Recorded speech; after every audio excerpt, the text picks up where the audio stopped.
major components of energy expenditure.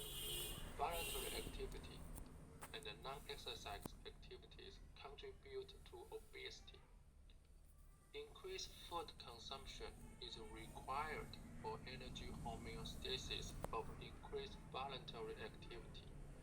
As seen in athletes, people with regular exercise or physically demanding jobs, when these activities end, as for young adults previously participating in college sports, results weight gain. Likewise, need, such as fidgeting, may contribute to weight maintenance, as individuals with higher need tend to have some resistance to weight gain.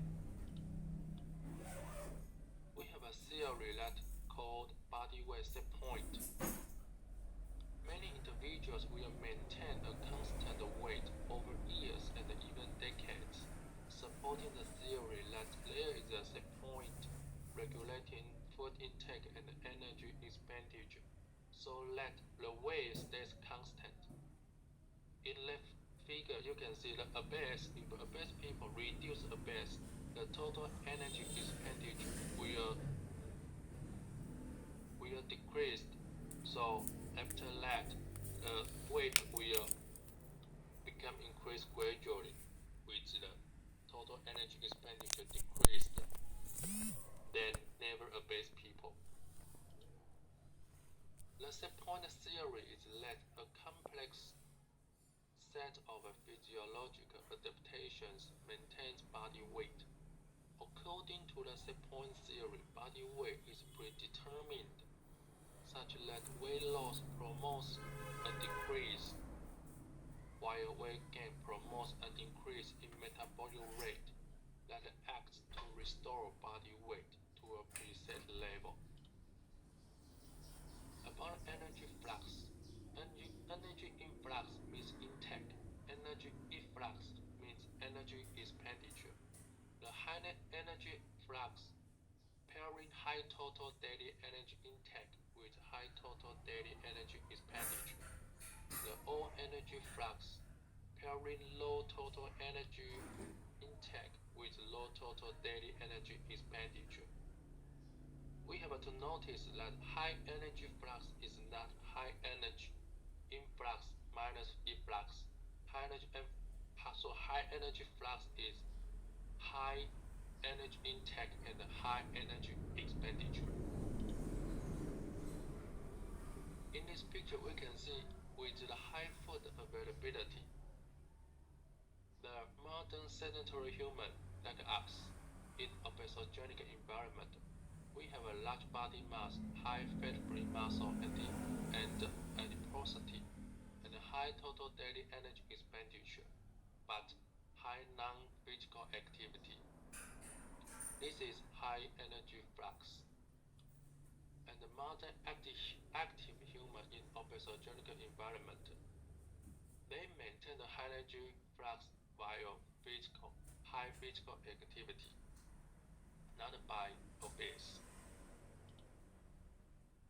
Metabolic acceleration with evolution tends to be high energy flux, like pangolin, gorilla, and Homo, our humans, have high total energy expenditure.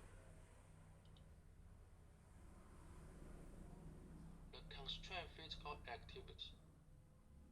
The total energy expenditure, as we previously think that if we do more physical activity, that we will get more total energy expenditure. That is additive physical activity. However, the truth is not. The physical activity is constrained in the right picture. If you do more physical activity, you cannot get more total energy expenditure. So maintain total energy expenditure at a narrow range by reducing other physical activity in the right picture. This is an animal model, the mouse. You can see the sedentary mouse, and moderately active and highly active. The most two highly active, but their total energy expenditure not additive increased. In the right picture, you can see the wheel turns increased, but the total energy expenditure just increased a little, but maintained a narrow range.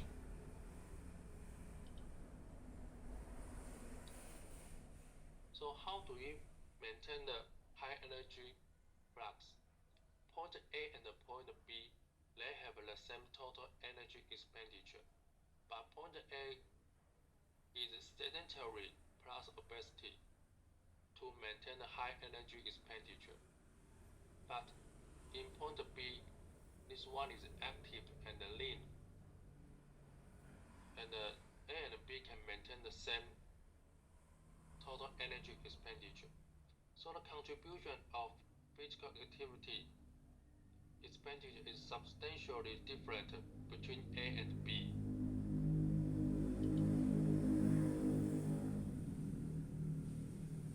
So the constrained physical activity, if we increase physical activity, maybe damage the essential energy expenditure like NEAT or basal metabolic rate. So you can see the immune system, if you do a lot of physical activity like the extreme sports, inactive can decrease chronic disease like cardiovascular disease, type 2 diabetes, cancer, and others. But if you do the extreme sports, you will get lymphopenia and the infection rate increased. Recovery is late, decreased. And in HPA axis,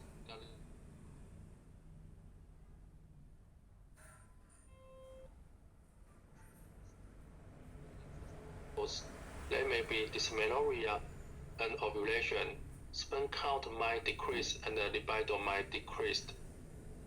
So the morbidity and the mortality in the active stage, that is the lowest. But however, if you do too much physical activity, the morbidity and mortality will increase. In scenario A, an increase in physical activity is the principal driver of the return to a high flux state while maintaining weight loss. The diet-induced weight loss results a low flux state, and an exercise daily has a high total daily energy expenditure to match its total energy influx. So this is high flux. Over time, the total energy intake and total energy expenditure is the same, and he remains weight stable in the high flux state. But in the scenario B, an increase in energy intake is the principal driver of the return to a high flux state, characteristic of weight regain and the re-establishment of obesity. In the initial stage, the diet-induced weight loss results in a low flux state, and following weight loss, B is sedentary and hungry, result in total daily energy intake greater than total daily energy expenditure. So the weight is regained. As a result of weight regain, total energy expenditure increases to match its high total energy intake. This is also high flux, but he re-establishes energy balance at the cost of increased body mass. This is the first study to show us low flux, mid flux, and high flux. You can see this bold line. The low flux will get more total body fat. However, the high flux will lose total body fat.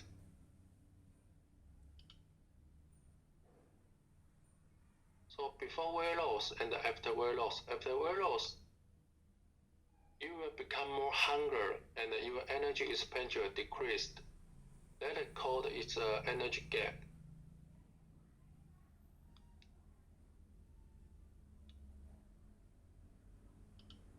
So how do we to narrow the energy gap? To increase the probability of long-term weight loss maintenance, narrow the energy gap by reducing hunger and increased energy expenditure following weight loss is of critical importance. Like you can increase your dietary protein and fiber, and reduce energy density and glycemic load may be helpful in reducing hunger and enhancing satiation between meals. And how do we increase energy expenditure? We can increase exercise energy expenditure can contribute to increased total daily energy expenditure as long as compensatory reduction in need do not occur. So conclusion is increase energy flux in order to re-establish energy balance and achieve a stable body weight. How to increase energy flux? You can increase your body weight or increase physical activity. The most popular strategy for obesity treatment is food restriction. But the merits of different types of energy restrict diet in producing weight loss, while in reality, none are particularly effective at maintaining weight loss. An alternative approach is increasing physical activity, filling the energy gap, and increasing energy flux without increased body weight. Achieving the amount of exercise required to maintain lost weight in high flux condition is a major challenge, but may be more feasible than sustained food restriction. There seem to be more powerful biological processes and environmental factors opposing food restriction, but little evidence of biological opposition to a high flux state characterized by a metabolic scope of 1.7 to 1.8, achieved by way of increased physical activity. What is a metabolic scope? It is similar to the concept of a metabolic equivalent. Food restriction alone is not an effective long-term strategy for weight loss maintenance. Future research efforts should be focused on the interaction of diet and exercise in achieving high energy flux at a healthy body weight. So how to lose weight and maintain the weight? Eat less and more physical activity. I don't think so. You should eat enough and healthy and more physical activity to keep high energy flux. Thank you. Cảm ơn bác sĩ phì.2, Dr. phì.2 for very interesting talk and mechanism of obesity and how to end weight. So we will have many questions later. Tôi cũng xin nhắc các đồng nghiệp tham gia đó thì mình có thể có các câu hỏi vô phần chat để chúng tôi có thể thu thập được những cái câu hỏi và chúng tôi dịch sang tiếng Anh để chúng tôi sẽ gửi sang cho các báo cáo viên ở bên Đài Loan để các báo cáo viên sẽ trao đổi với cả chúng ta trong cái phần thảo luận. Thì tiếp theo thì tôi sẽ trình bày về cái vấn đề vai trò tiếp cận đa chuyên khoa trong điều trị béo phì. Thì đây là một cái chủ đề là chúng ta sẽ thấy được một cái bức tranh khái quát khi mà chúng ta tiếp cận những cái bệnh nhân béo phì, và những cái phần sau thì các báo cáo viên khác sẽ đi sâu vào từng phần để làm rõ hơn những cái khái niệm của từng cái chuyên khoa trong cái phối hợp điều trị béo phì. Thì nội dung sẽ có phần thứ nhất là cái vai trò của các cái chuyên gia trong cái việc mà thiết lập lên một cái nhóm điều trị béo phì trong cái bệnh viện hoặc là phòng khám béo phì. Và thứ hai nữa là chúng ta làm sao để chúng ta có thể phối hợp được giữa các cái chuyên khoa với nhau một cách nhịp nhàng để có thể đưa lại một cái hiệu quả cao nhất để điều trị béo phì các bệnh nhân. Và thứ ba là cái vai trò điều trị trong khi những bệnh nhân mà béo phì. Thì nhìn cái hình này chúng ta thấy là có rất là nhiều cái chuyên khoa mà tham gia vào trong cái quá trình điều trị béo phì của chúng ta. Cái mà chúng ta thường nghĩ đến đó là chuyên gia về dinh dưỡng, rồi những cái chuyên gia về vận động để hỗ trợ cho bệnh nhân, về tâm lý như mà bác sĩ Mẫn đây chúng ta sẽ nghe những cái vấn đề mà liên quan đến cái vấn đề về tâm lý, nó là một cái vấn đề rất thường gặp ở bệnh nhân béo phì. Rồi vai trò của những cái bác sĩ đa khoa tuyến đầu khi mà bác sĩ đa khoa gặp những bệnh nhân ấy cần phải tiếp cận như thế nào, và vai trò của bác sĩ về phẫu thuật viên khi mà bệnh nhân có chỉ định cần phẫu thuật béo phì thì chúng ta làm sao chúng ta có thể gửi cho bác sĩ phẫu thuật viên và thảo luận về những cái vai trò của phẫu thuật để trong cái vấn đề mà giảm cân. Và các điều dưỡng mà chuyên khoa thì ở bên các cái nước ấy thì người ta có các cái điều dưỡng tham gia vào trong cái quá trình mà điều trị béo phì cũng rất là chuyên nghiệp và giúp ích cho người bệnh rất nhiều. Và vai trò của các nhà dược sĩ, và ở đây tại sao những người mà chuyên gia về hành chánh, những người và nhân viên về hành chánh có vai trò, bởi vì cái vai trò mà sắp xếp để cho bệnh nhân có thể gặp được các cái chuyên khoa một cách tối ưu nhất thì cần phải có của các nhân viên về hành chánh. Thì ở bên Đài Loan lần trước năm 2018 chúng ta cũng đã tham hội thảo về béo phì, và người ta có một cái vị trí gọi là case manager. Thì cái case manager này á, sẽ sắp xếp bệnh nhân để gặp các cái chuyên gia vào những thời điểm thích hợp nhất.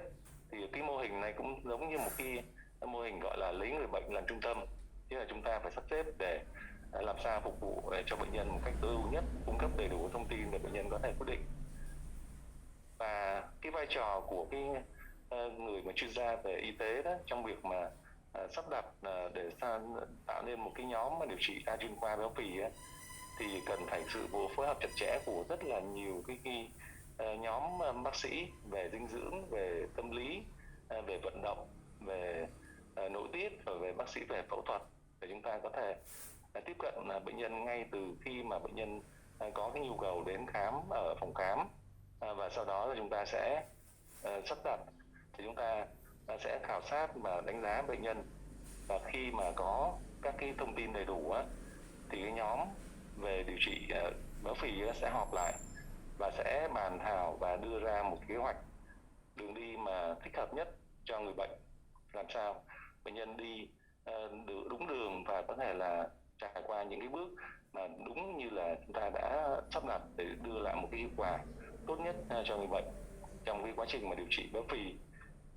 Thì chúng ta thấy là để đảm bảo làm sao mà cho nó chạy tốt đó, thì chúng ta cần phải có một cái sự phối hợp nhịp nhàng giữa các chuyên khoa, và chúng ta phải tin tưởng lẫn nhau về các chuyên khoa và tôn trọng các chuyên khoa và phối hợp ăn ý với nhau, để chúng ta cũng phải có những cái sử dụng những cái tốt nhất là những cái kỹ năng trong cái nhóm để chúng ta phối hợp nhóm thật là nhịp nhàng. Và chúng ta cũng cần phải có những cái hướng dẫn chung để mọi người có thể là căn cứ vào hướng dẫn đó, giống như là một cái phác đồ ở bệnh viện vậy. Thì để chúng ta căn cứ vào đó, chúng ta có những cái điểm tốt nhất trong khi điều trị thì chúng ta mới có thể có chung tiếng nói để chúng ta cùng tiếp cận theo một hướng. Thì chúng ta có thể chúng ta sẽ hỏi thêm kinh nghiệm bên Đài Loan, và sau khi mà chúng ta đã ra được những cái guideline hoặc là những hướng dẫn phác đồ, chúng ta sẽ tiếp cận bệnh nhân một cách tối ưu. Và khi mà gặp bệnh nhân thì ở các hiệp hội trên thế giới thì người ta cũng đã có những cái cách tiếp cận. Thì ở đây là một cái cách tiếp cận là điều trị, nó gọi là có 5A, tức là nó viết tắt của 5 cái chữ.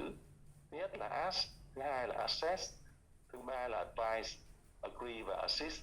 Thì đầu tiên khi mà chúng ta gặp một cái bệnh nhân béo phì á, thì không phải là chúng ta kê toa ngay, mà chúng ta cần phải hỏi bệnh nhân những cái gì.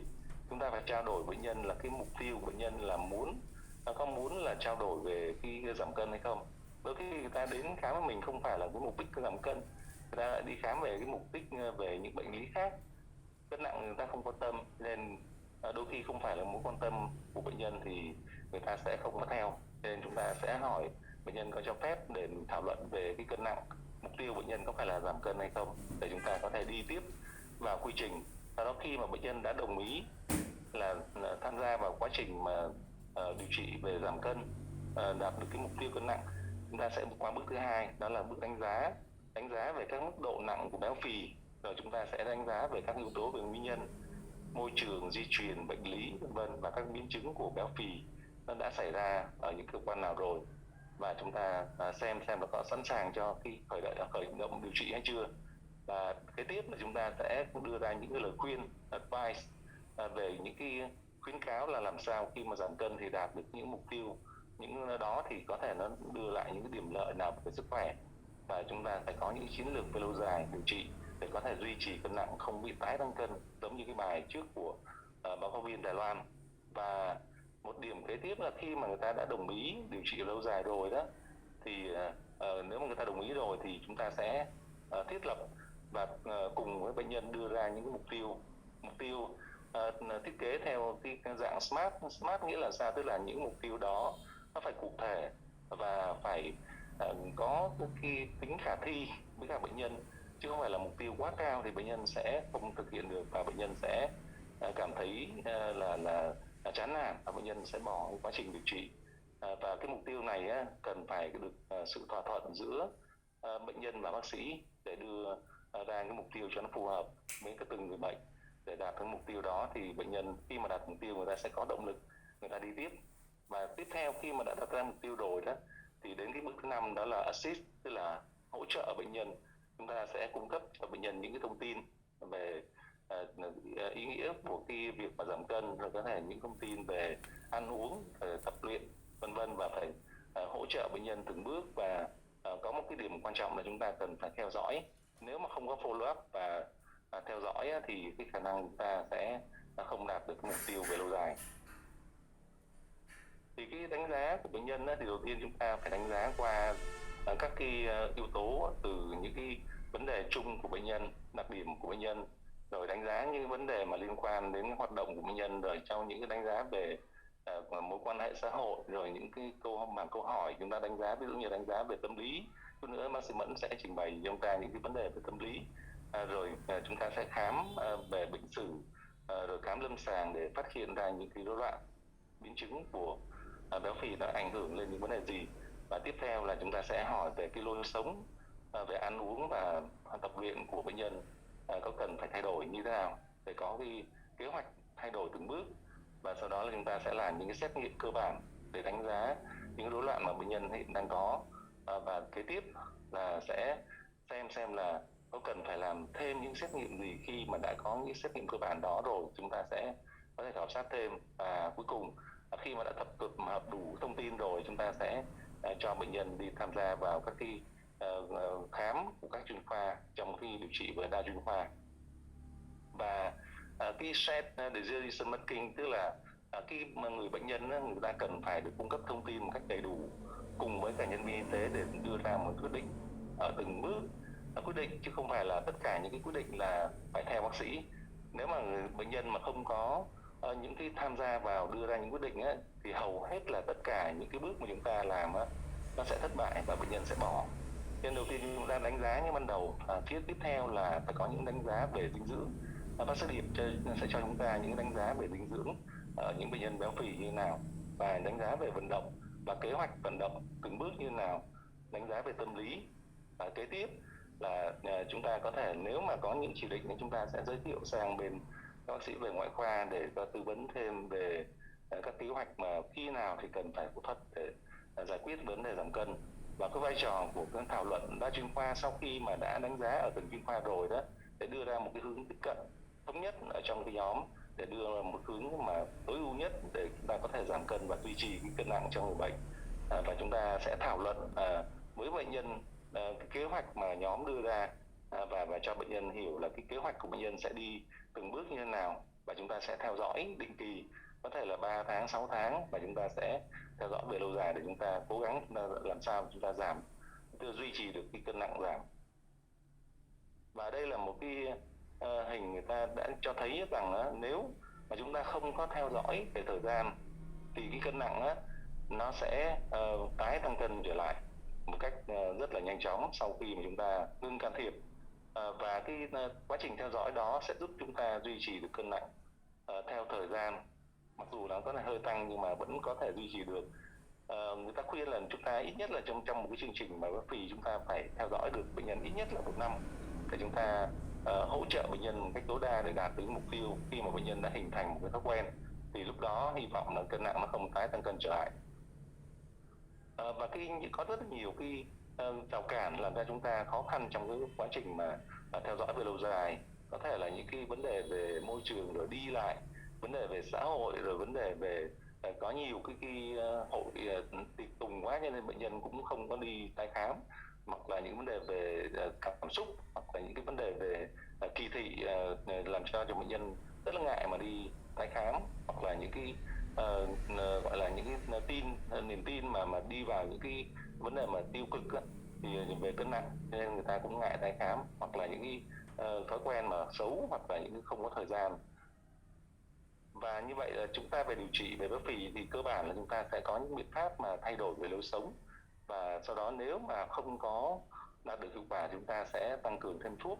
Trong đó thì cái vai trò của những cái điều trị về tâm lý cũng hành vi cũng rất là quan trọng.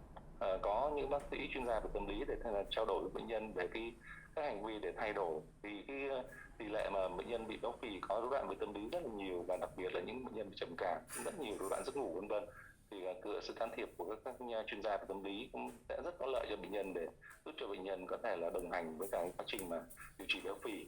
Và ngoài ra những vai trò của thuốc thì ở cái phần của các bác sĩ nội tiết ở phần sau sẽ được gặp tính vai trò của thuốc. Khi mà các cái biện pháp mà không dùng thuốc không có hiệu quả, chúng ta có thể bổ sung thêm thuốc kịp thời để hỗ trợ cho quá trình tăng cân. Và vai trò của phẫu thuật thì bác sĩ Long ở phần sau sẽ trình bày, và có bác sĩ ở bên Đài Loan sẽ trình bày thêm. Thì ở bệnh viện nhân ở